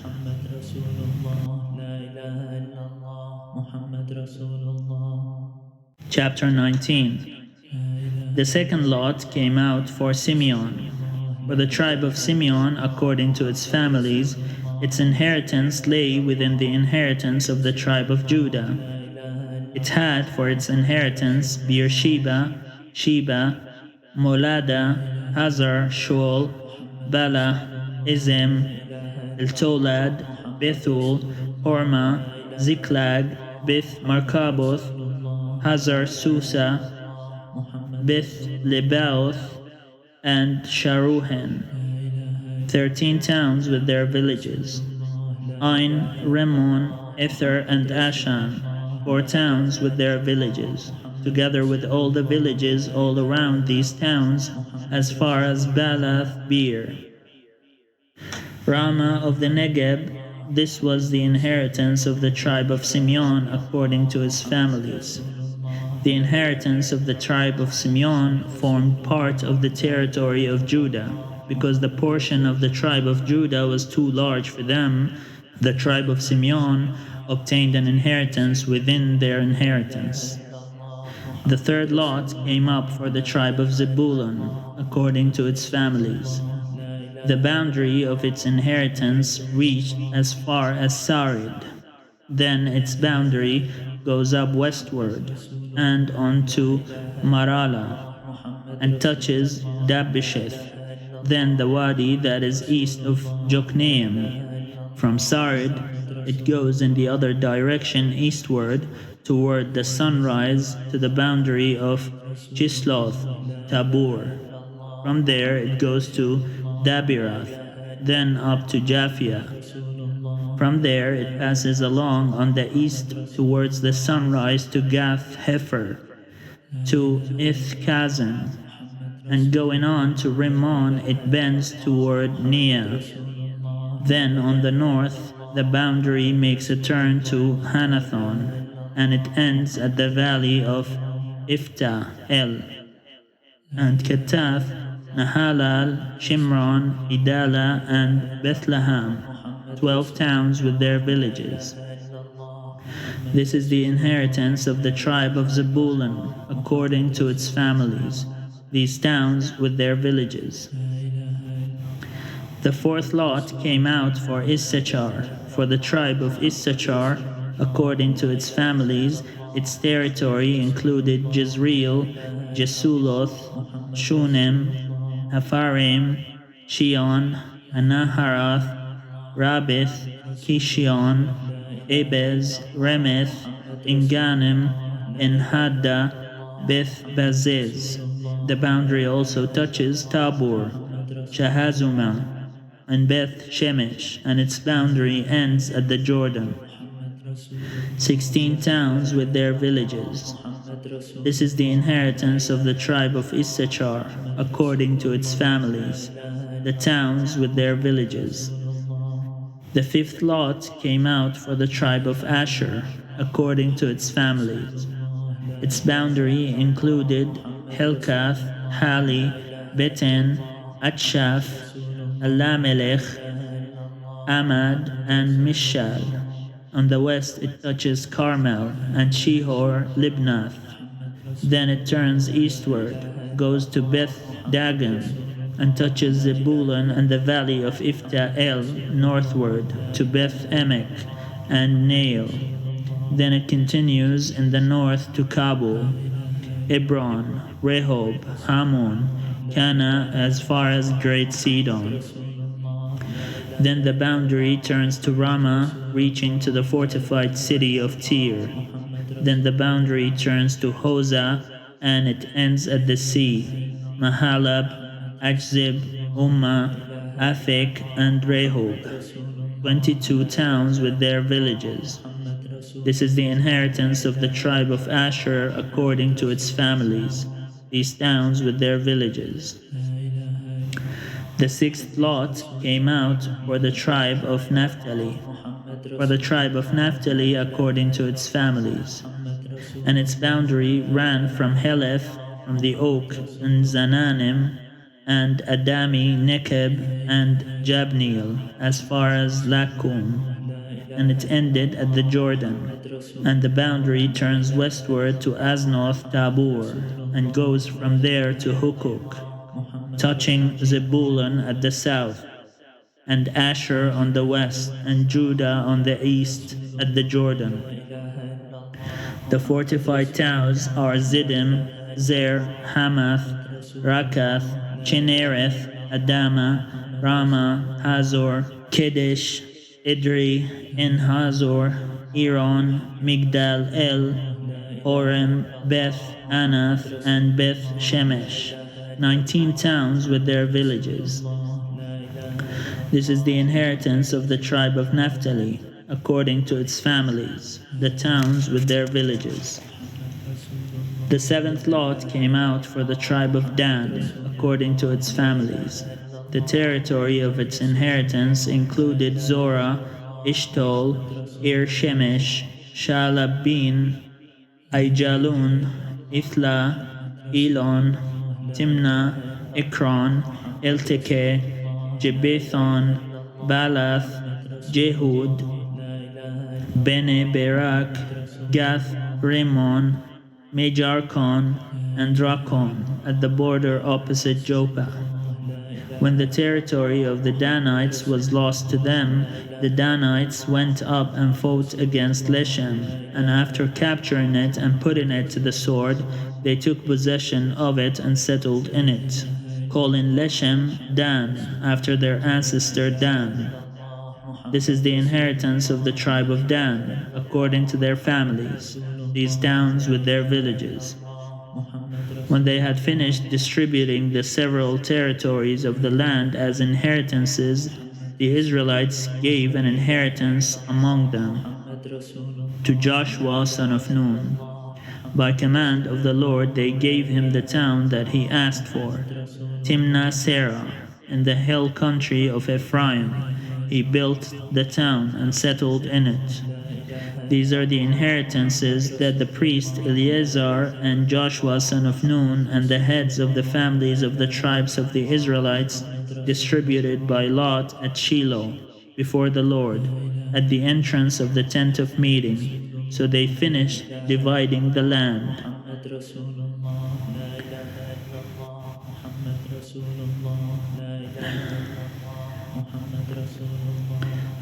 Chapter 20. Then the Lord spoke to Joshua, saying, Say to the Israelites, Appoint the cities of refuge, of which I spoke to you through Moses, so that anyone who kills a person without intent or by mistake may flee there. They shall be for you a refuge from the avenger of blood. The slayer shall flee to one of these cities and shall stand at the entrance of the gate of the city and explain the case to the elders of that city. Then the fugitive shall be taken into the city and given a place and shall remain with them. And if the avenger of blood is in pursuit, then shall not give up the slayer, because the neighbor was killed by mistake, there having been no enmity between them before. The slayer shall remain in that city until there is a trial before the congregation, until the death of the one who is high priest at the time. Then the slayer may return home to the town in which the deed was done. So they set apart Kedesh in Galilee in the hill country of Naphtali, and Shechem in the hill country of Ephraim, and Kiriath Arba, that is Hebron, in the hill country of Judah. And beyond the Jordan, east of Jericho, they appointed Bezer in the wilderness on the tableland, from the tribe of Reuben, and Ramoth in Gilead, from the tribe of Gad, and Golan in Bashan, from the tribe of Manasseh. These were the cities designated for all the Israelites and for the aliens residing among them, that anyone who killed a person without intent could flee there, so as not to die by the hand of the avenger of blood, until there was a trial before the congregation.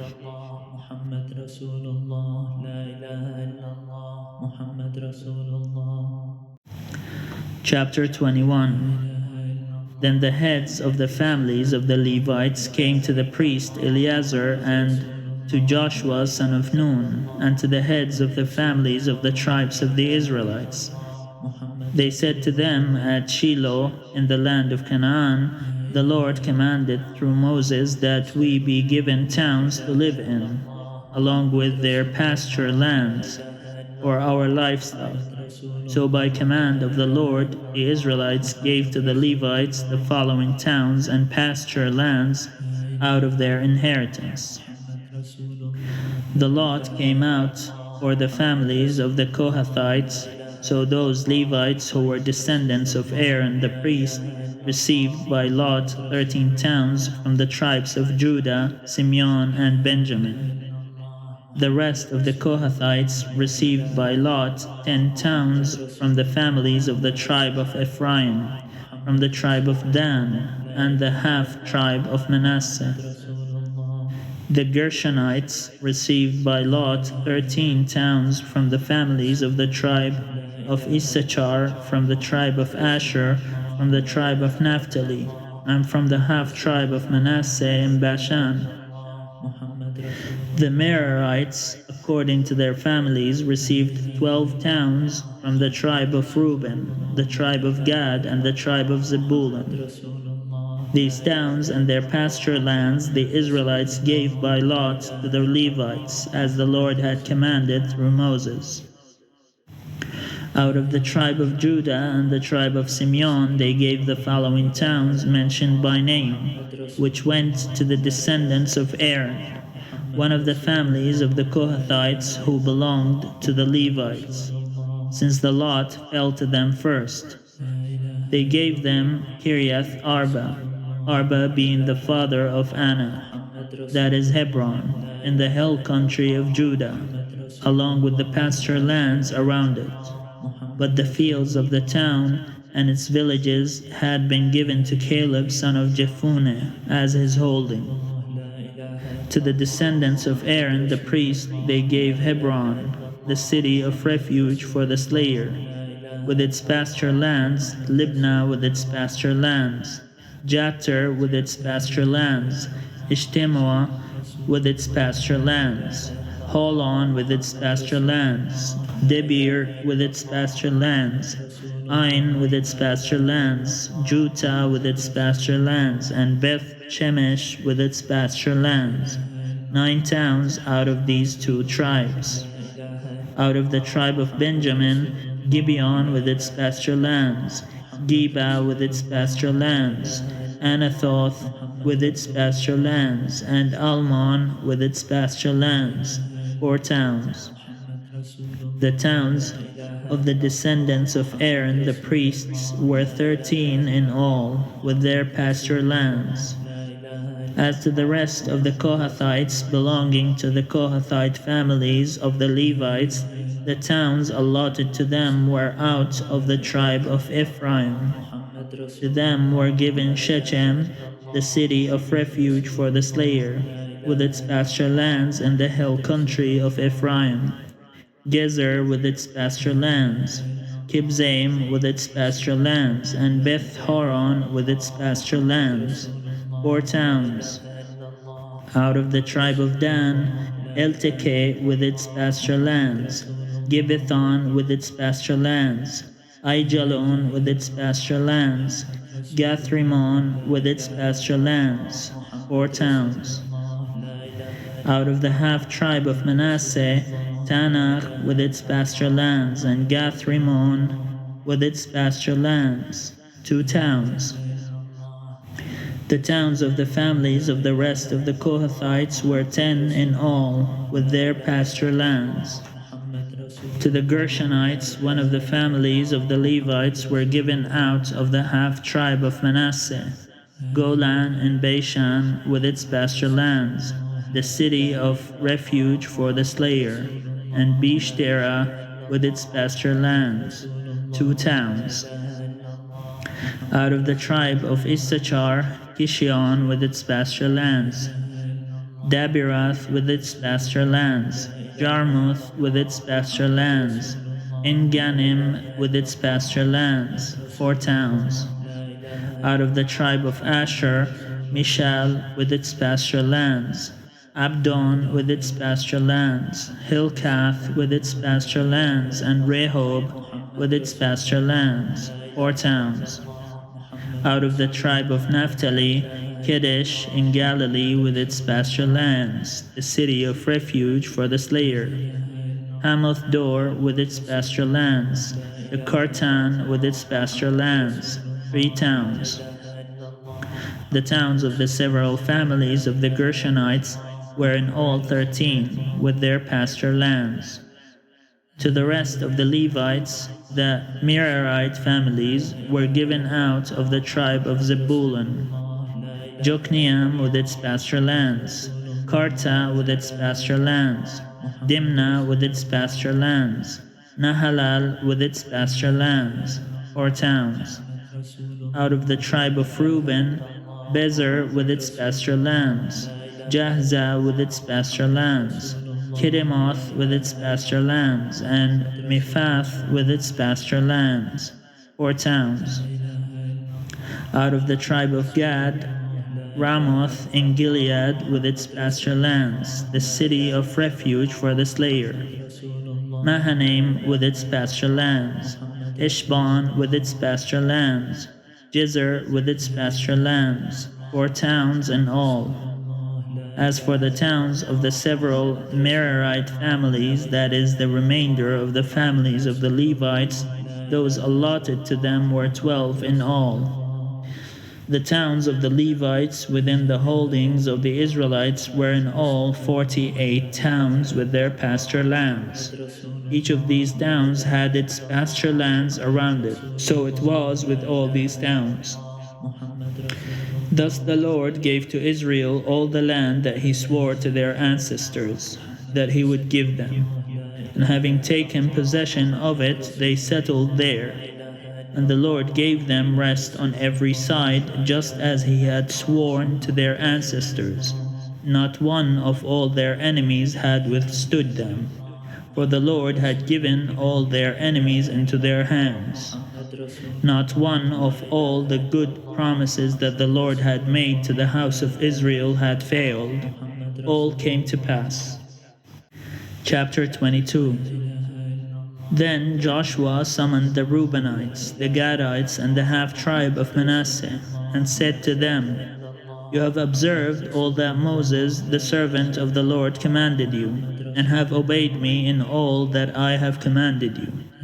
You have not forsaken your kindred these many days, down to this day, but have been careful to keep the charge of the Lord your God.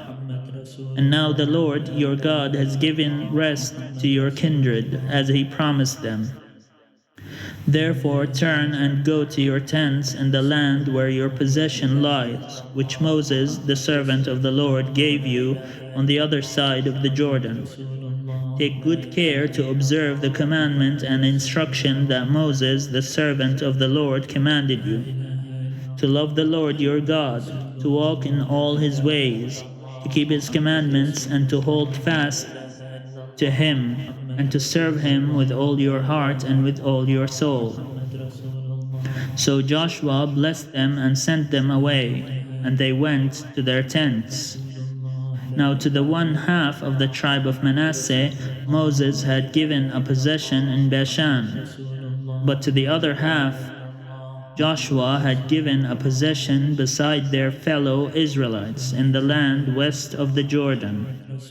And when Joshua sent them away to their tents and blessed them, he said to them, "Go back to your tents with much wealth and with very much livestock, with silver, gold, bronze, and iron, and with a great quantity of clothing.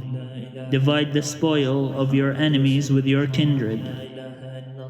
So the Reubenites and the Gadites and the half-tribe of Manasseh returned home, parting from the Israelites at Shiloh, which is in the land of Canaan, to go to the land of Gilead, their own land, of which they had taken possession by command of the Lord through Moses. When they came to the region near the Jordan that lies in the land of Canaan, the Reubenites and the Gadites and the half-tribe of Manasseh built there an altar by the Jordan, an altar of great size. The Israelites heard that the Reubenites and the Gadites and the half-tribe of Manasseh had built an altar at the frontier of the land of Canaan, in the region, near the Jordan, on the side that belongs to the Israelites. And when the people of Israel heard of it, the whole assembly of the Israelites gathered at Shiloh to make war against them.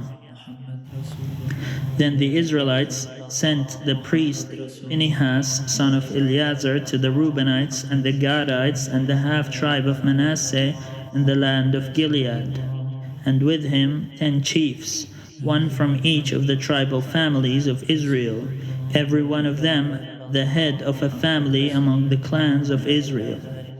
They came to the Reubenites, the Gadites, and the half-tribe of Manasseh in the land of Gilead, and they said to them, "Thus says the whole congregation of the Lord, what is this treachery that you have committed against the God of Israel in turning away today from following the Lord, by building yourselves an altar today in rebellion against the Lord? Have we not had enough of the sin at Beor, from which even yet we have not cleansed ourselves, and for which a plague came upon the congregation of the Lord, that you must turn away today from following the Lord? If you rebel against the Lord today, he will be angry with the whole congregation of Israel tomorrow. But now, if your land is unclean, cross over into the Lord's land, where the Lord's tabernacle now stands, and take for yourselves a possession among us. Only do not rebel against the Lord, or rebel against us, by building yourselves an altar other than the altar of the Lord our God. Did not Achan son of Zerah break faith in the matter of the devoted things, and wrath fell upon all the congregation of Israel, and he did not perish alone for his iniquity? Then the Reubenites, the Gadites, and the half-tribe of Manasseh said in answer to the heads of the families of Israel, "The Lord, God of gods, the Lord, God of gods, he knows. And let Israel itself know, if it was in rebellion or in breach of faith toward the Lord, do not spare us today, or building an altar to turn away from following the Lord, or if we did so, to offer burnt offerings, or grain offerings, or offerings of well-being on it. May the Lord himself take vengeance. No, we did it from fear that in time to come your children might say to our children, 'What have you to do with the Lord, the God of Israel?' For the Lord has made the Jordan a boundary between us and you. You Reubenites and Gadites, you have no portion in the Lord. So your children might make our children cease to worship the Lord. Therefore we said, let us now build an altar, not for burnt offering, nor for sacrifice, but to be a witness between us and you, and between the generations after us, that we do perform the service of the Lord in his presence with our burnt offering and sacrifices and offerings of well-being, so that your children may never say to our children in time to come, 'You have no portion in the Lord.' And we thought, if this should be said to us or to our descendants in time to come, we could say, 'Look at this copy of the altar of the Lord, which our ancestors made, not for burnt offerings, nor for sacrifice, but to be a witness between us and you.' Far be it from us that we should rebel against the Lord, and turn away this day from following the Lord by building an altar for burnt offering, grain offering, or sacrifice, other than the altar of the Lord our God that stands before his tabernacle." When the priest Phinehas and the chiefs of the congregation, the heads of the families of Israel who were with him, heard the words that the Reubenites and the Gadites and the Manassites spoke, they were satisfied. The priest Phinehas, son of Eleazar, said to the Reubenites and the Gadites and the Manassites, "Today we know that the Lord is among us, because you have not committed this treachery against the Lord. Now you have saved the Israelites from the hand of the Lord." Then the priest Phinehas, son of Eleazar, and the chiefs returned from the Reubenites and the Gadites and the land of Gilead to the land of Canaan, to the Israelites, and brought back word to them. The report pleased the Israelites, and the Israelites blessed God and spoke no more of making war against them, to destroy the land where the Reubenites and the Gadites were settled.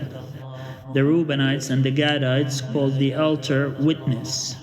For, said they, it is a witness between us that the Lord is God. Chapter 23.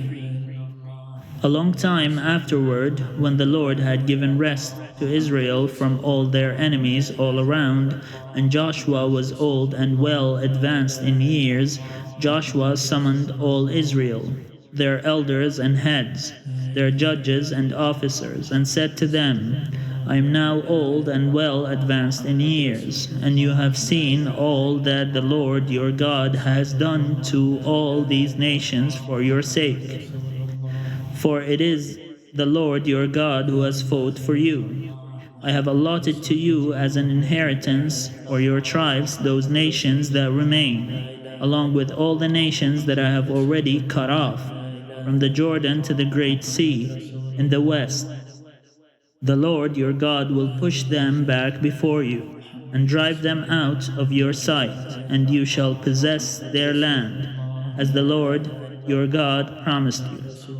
Therefore be very steadfast to observe and do all that is written in the book of the law of Moses, turning aside from it neither to the right nor to the left, so that you may not be mixed with these nations left here among you, or make mention of the names of their gods, or swear by them, or serve them, or bow yourselves down to them. But hold fast to the Lord your God, as you have done to this day.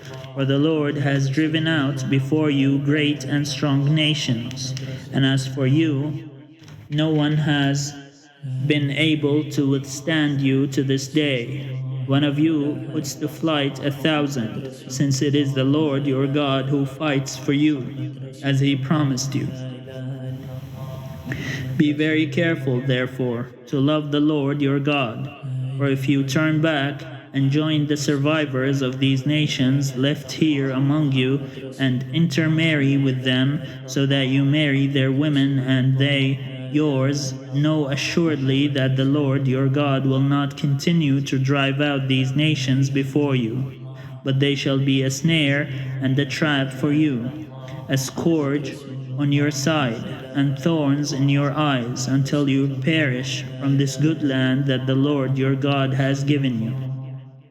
And now I am about to go the way of all the earth, and you know in your hearts and souls, all of you, that not one thing has failed of all the good things that the Lord your God promised concerning you. All have come to pass for you, not one of them has failed. But just as all the good things that the Lord your God promised concerning you have been fulfilled for you, so the Lord will bring upon you all the bad things, until he has destroyed you from this good land that the Lord your God has given you.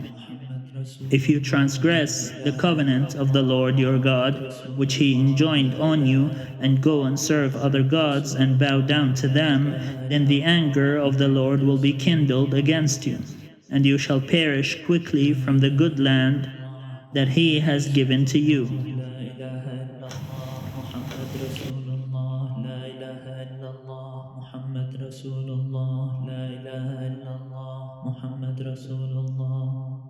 Chapter 24.